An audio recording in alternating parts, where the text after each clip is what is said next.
Hello guys, आज की इस वीडियो में हम बात करेंगे स्विट्जरलैंड कॉन्स्टिट्यूशन के बारे में, यानी कि स्विट्जरलैंड के संविधान के बारे में। तो यहाँ पर हम सबसे पहले स्विट्जरलैंड की कार्यपालिका के बारे में बात करेंगे। तो स्विट्जरलैंड की कार्यपालिका में हम 3 पार्ट्स को पढ़ेंगे।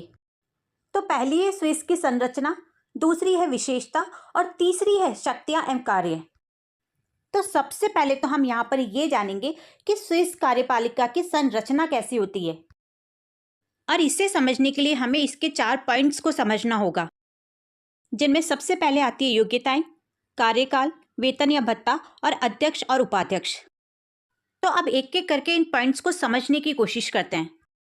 तो सबसे पहले बात करते हैं योग्यताओं की। तो जब भी हम योग्यताओं की बात करते हैं तो हमारे एक बात समझ में आती है कि कार्यपालिका हो, न्यायपालिका हो या फिर विधायिका हो, किसी भी देश की ये 3 स्तंभ होते हैं, और ये तीनों स्तंभ अलग अलग रूप में बहुत ही इंपॉर्टेंट होते हैं और अपने आप में एक अलग ही महत्व रखते हैं।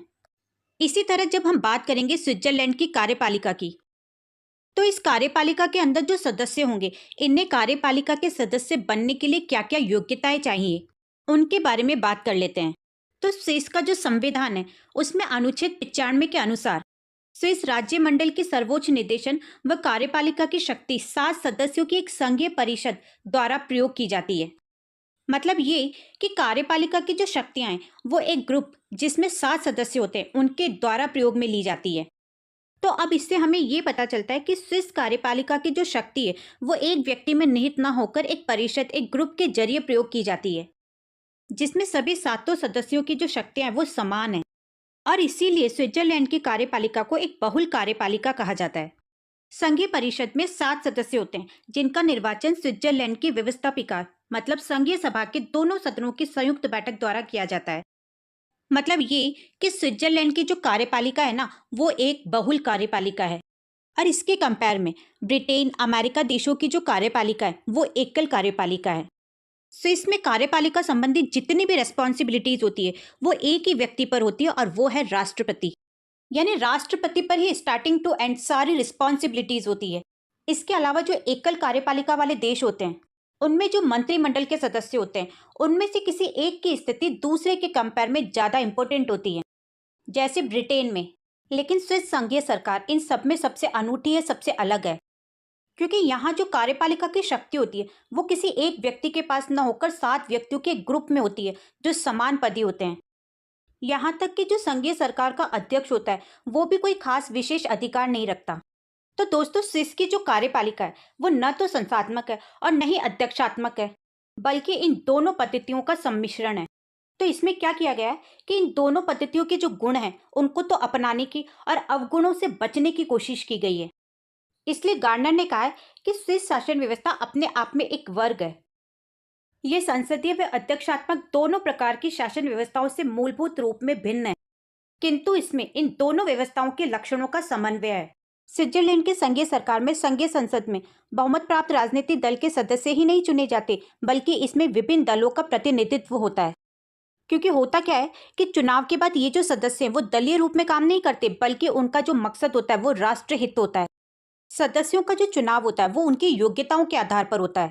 इस तरह संघीय सरकार के जो सदस्य होते हैं, वो दलबंदी की सीमाओं से ऊपर उठकर राष्ट्रीय हित की साधना करते हैं। अब स्विस के नियमों के अनुसार कोई भी स्विस नागरिक जो राष्ट्रीय परिषद का सदस्य चुने जाने योग्य हैं, इसके लिए उन्होंने 2 वैधानिक प्रतिबंध यानी 2 कानून निर्धारित किए हैं।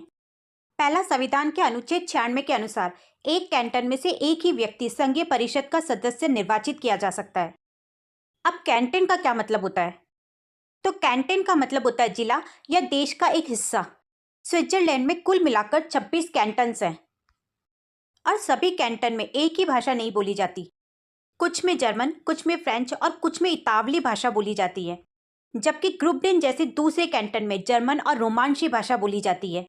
तो यहाँ आपके समझ में आ गया होगा कि कैंटन का क्या मतलब होता है। कैंटन का मतलब होता है राज्य या जिला। जैसे हमारे भारत देश में कुल 28 राज्य हैं, और हर राज्य में अलग अलग भाषा बोली जाती है। तो संविधान के अनुच्छेद 96 के अनुसार एक राज्य में से यानी एक कैंटन में से एक ही व्यक्ति संघीय परिषद का सदस्य बनाया जा सकता है। और दूसरा नियम या कानून ये है कि ऐसे कोई भी 2 व्यक्ति जो रक्त या वैवाहिक संबंध द्वारा बंधे हुए हैं, वो दोनों एक साथ संघीय परिषद के सदस्य नहीं बन सकते।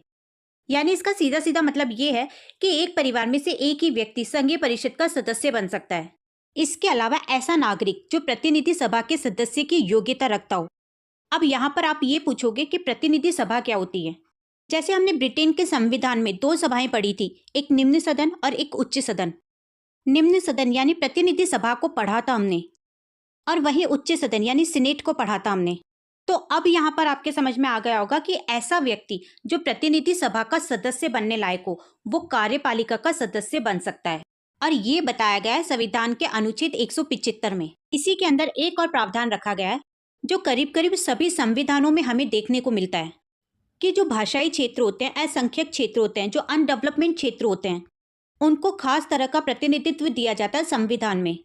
तो इसी तरह से जो स्विट्जरलैंड के भाषाई क्षेत्र हैं, उन भाषाई क्षेत्रों को भी यहाँ पर खास प्रतिनिधित्व दिया गया है। तो ये जो भाषाई क्षेत्र हैं, इनमें से ही उन 7 सदस्यों को चुना जाता है।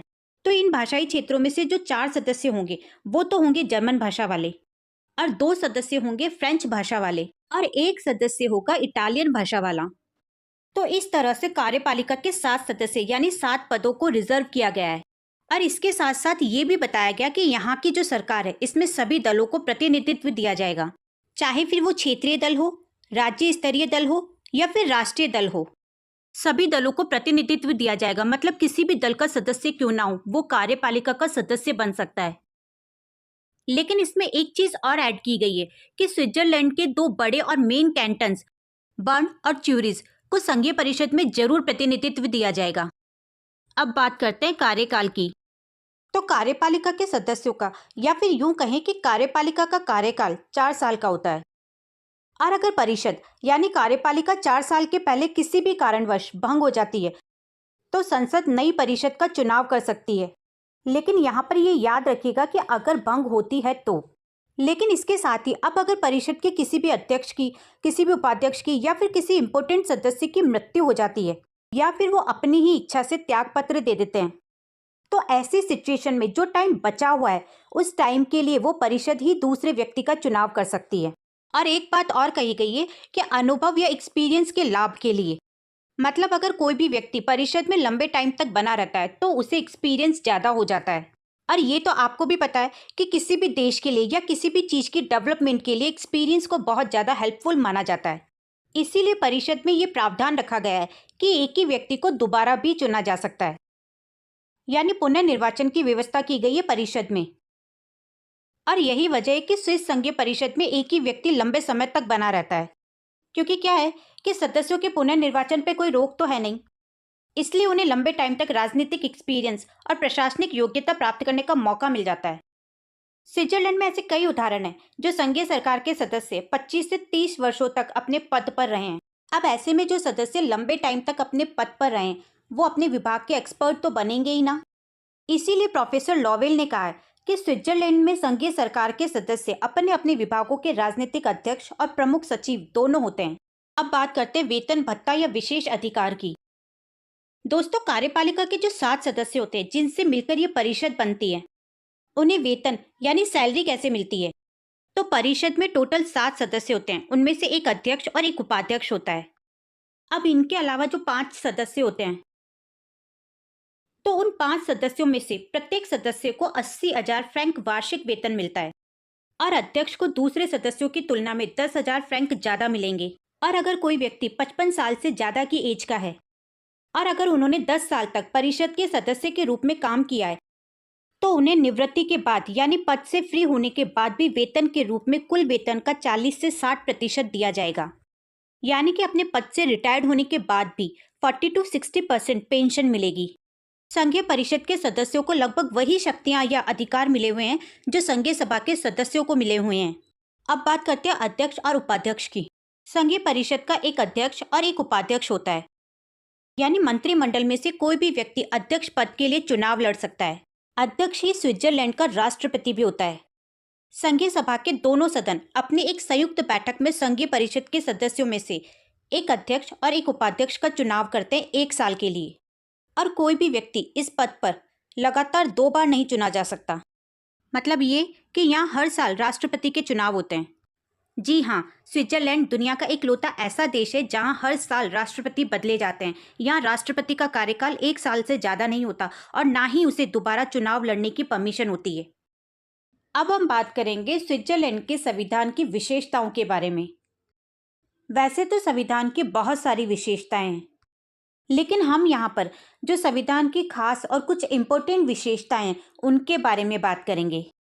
तो मैं यहाँ पर आपको कुछ खास 10 विशेषताओं के बारे में बताऊंगी जो इस प्रकार है।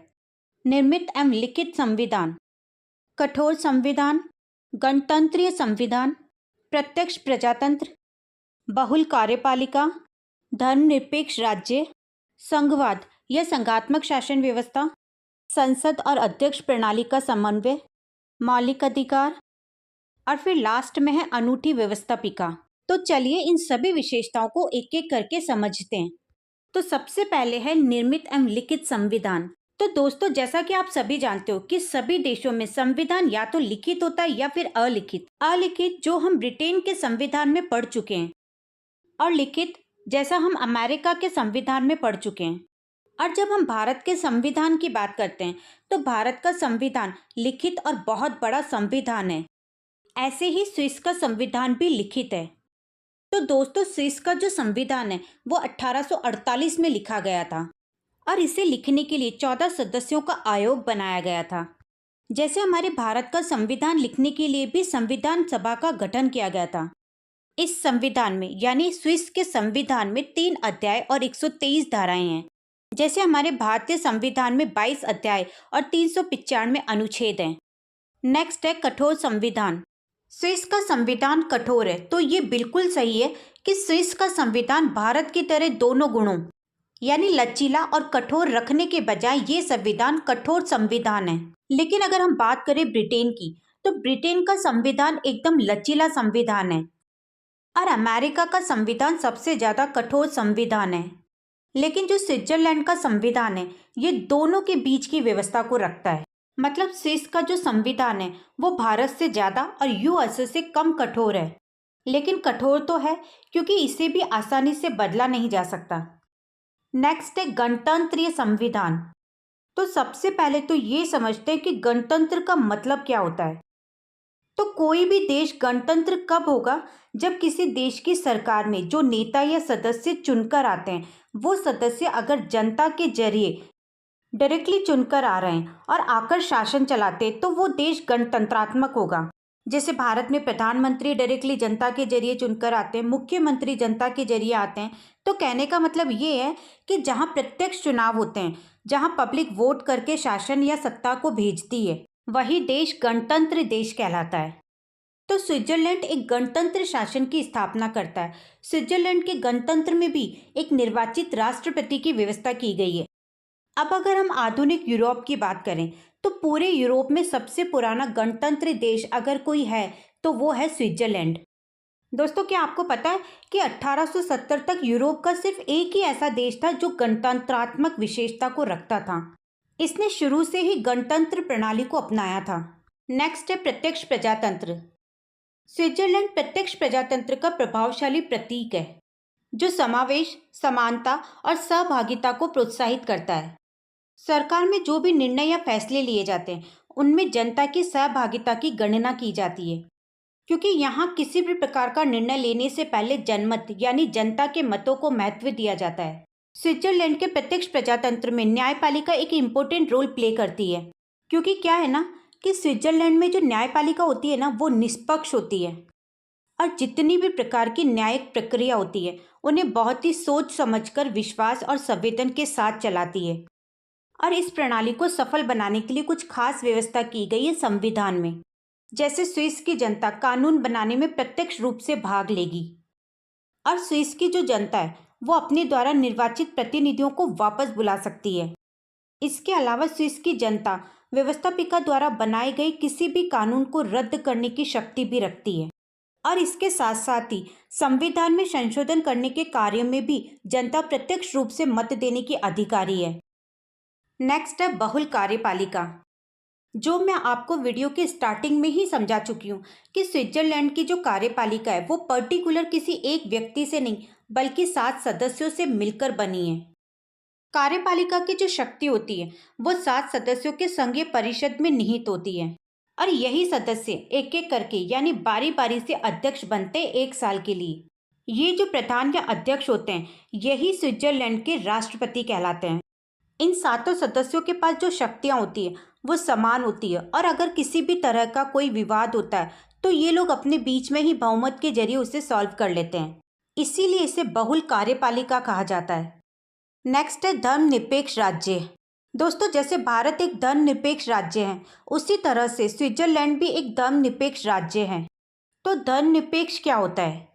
तो इसका सीधा सा मतलब ये है कि जो देश किसी भी धर्म को विशेष महत्व ना दे, मतलब जो देश सभी धर्मों को समान महत्व देता है, किसी एक धर्म को खास महत्व नहीं देता, वही देश धर्मनिरपेक्ष कहलाता है। तो इसी तरह स्विट्जरलैंड में भी हमें यही देखने को मिलता है कि देश में किसी भी विशेष धर्म को विशेष अधिकार नहीं दिए गए हैं। नेक्स्ट है संघवाद। तो जैसे हमने बात की थी संघात्मक शासन व्यवस्था की, अध्यक्षात्मक शासन व्यवस्था की, परिसंघात्मक शासन व्यवस्था की, तो वैसे ही जब बात आती है संघवाद की, तो अगर संघवाद को हम समझें तो संघवाद 2 शब्दों से मिलकर बना है, संघ प्लस वाद। तो संघ का मतलब होता है राज्यों का समूह या राज्यों से मिलकर बना एक संघ, मतलब सारे राज्यों ने मिलकर एक संघ बनाया हो, वो होता है संघ। वैसे अगर देखा जाए तो संघवाद का अर्थ बड़ा सादा और स्पष्ट है, लेकिन क्या है ना कि इसे हर जगह तोड़ मोड़ के पेश किया जाता है। संघवाद में 2 स्तर होते हैं, एक केंद्रीय स्तर और दूसरा राज्य स्तर। अब केंद्र का जो स्तर है वो भले ही राज्य या स्थानीय स्तर से बड़ा जरूर है, लेकिन ये इन दोनों स्तर पर हावी नहीं होता। संघवाद लैटिन शब्द फोर्डस से बना है, जिसका अर्थ होता है एक प्रकार का समझौता। मतलब ये कि संघवाद सरकार का वो रूप है जिसमें शक्ति को आंशिक रूप से बांटा जाता है केंद्रीय सरकार और राज्य सरकार के बीच। तो संघात्मक शासन प्रणाली के सारे लक्षण स्विट्जरलैंड के संविधान में देखने को मिलते हैं, क्योंकि स्विट्जरलैंड भी सारे राज्यों से मिलकर बना है। अब संघ में क्या होता है? संघवाद मतलब संघात्मक शासन व्यवस्था किस देश की कहलाएगी? तो देखो, जिसमें संघ यानी केंद्र सरकार और राज्य सरकार के बीच स्पष्ट रूप से शक्ति को बांटा गया हो। क्योंकि क्या होगा कि जब संविधान में समान रूप से शक्तियों का विभाजन होगा, उन्हें समान रूप से बांटा जाएगा, तब किसी भी प्रकार का विवाद या ऑब्जेक्शन नहीं होगा। जैसे हमारा भारत भी संघवाद है, इसमें भी केंद्र और राज्य के बीच शक्तियों को बांटा गया है। जैसे भारत में शक्तियों को संघ सूची, राज्य सूची और संवर्ती सूची में बांटा गया है, ठीक उसी तरह स्विट्जरलैंड में भी केंद्र और राज्य के बीच शक्तियों को बांटा गया है। स्विट्जरलैंड में राज्यों को कैंटन कहा जाता है, ये मैंने आपको पहले भी बताया था, जिसमें कुल 26 राज्य हैं। नेक्स्ट है संसद और अध्यक्षात्मक प्रणाली का समन्वय। तो दोस्तों देखो, किसी भी देश में या तो संसदीय प्रणाली होगी या फिर अध्यक्षात्मक प्रणाली होगी। संसदीय व्यवस्था जैसे भारत में, ब्रिटेन में संसदीय व्यवस्था है, और अध्यक्षात्मक शासन प्रणाली वो होती है जिसमें एक अध्यक्ष होता है, जैसे अमेरिका।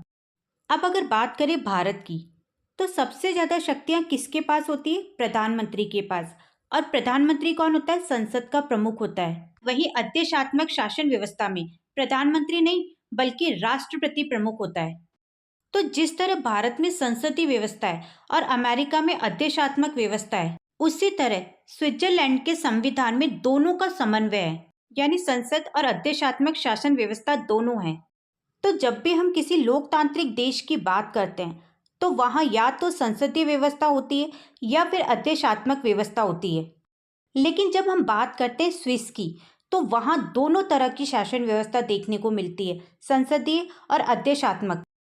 इसके अलावा मंत्रिमंडल का जो अध्यक्ष होता है वही राष्ट्रपति होता है, और मंत्रिमंडल के जो सदस्य होते हैं वो व्यवस्थापिका के सदस्य नहीं होते, और मंत्रिमंडल का जो कार्यकाल होता है वो 4 साल का होता है। नेक्स्ट है मौलिक अधिकार। मौलिक अधिकार जो किसी भी देश की पहचान होती है। किसी भी संविधान में एक प्रेरणात्मक स्रोत जो होता है ना, वो मौलिक अधिकार ही होते हैं, क्योंकि सबसे बड़ी पावर जो होती है ना संविधान में, वो मौलिक अधिकारों की होती है।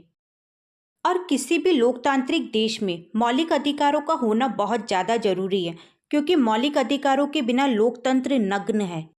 मौलिक अधिकार वो होते हैं जो राज्य के द्वारा जनता को दिए जाते हैं।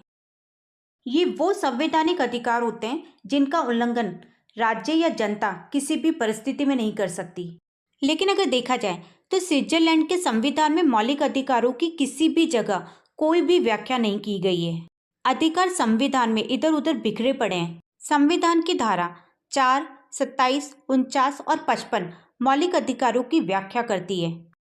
इन धाराओं के अकॉर्डिंग जनता को अधिकारों की सुरक्षा प्रदान की गई है। सारे कैंटनों की जनता को धर्मनिरपेक्षता के साथ शिक्षा प्राप्त करने की स्वतंत्रता दी गई है। इसके साथ साथ कुछ और भी अधिकार दिए गए हैं, जैसे विधि के समक्ष समता, धर्म की स्वतंत्रता, प्रेस व प्रकाशन, कहीं भी निकास की स्वतंत्रता, व्यवसाय या समुदाय आदि की स्वतंत्रता। तो यहाँ हमारे क्या समझ में आता है कि भारत की तरह स्विट्जरलैंड में अधिकारों की अलग से कोई भी सूची नहीं है, लेकिन फिर भी कुछ मौलिक अधिकार दिए गए कुछ अनुच्छेदों के जरिए। और अब लास्ट और नेक्स्ट विशेषता है अनूठी व्यवस्थापिका। दोस्तों, विश्व की सभी शासन प्रणाली में स्विट्जरलैंड में एक अनूठी व्यवस्थापिका है। एक सदन को राज्य परिषद और दूसरी सदन को राष्ट्रपति परिषद के नाम से जाना जाता है। ये जो द्विसदनात्मक व्यवस्थापिका है ना, इसकी मेन विशेषता ये है कि दोनों सदनों को समान अधिकार दिए गए हैं। स्विस की द्विसदनात्मक व्यवस्थापिका के अनूठेपन के संबंध में प्रोफेसर स्ट्रॉन्ग का ये कहना है कि संसार की स्विस व्यवस्थापिका ही एक ऐसी व्यवस्थापिका है जिसके दोनों सदनों के कार्यों में कोई भी भेद नहीं है। तो ये थी स्विस के संविधान की विशेषताएं, जिनसे ये समझ में आता है कि स्विस सरकार वैसी नहीं है जैसी ब्रिटेन में या अन्य दूसरे देशों में है, क्योंकि न तो ये व्यवस्थापिका का नेतृत्व करती है और न उसके द्वारा हटाई जा सकती है।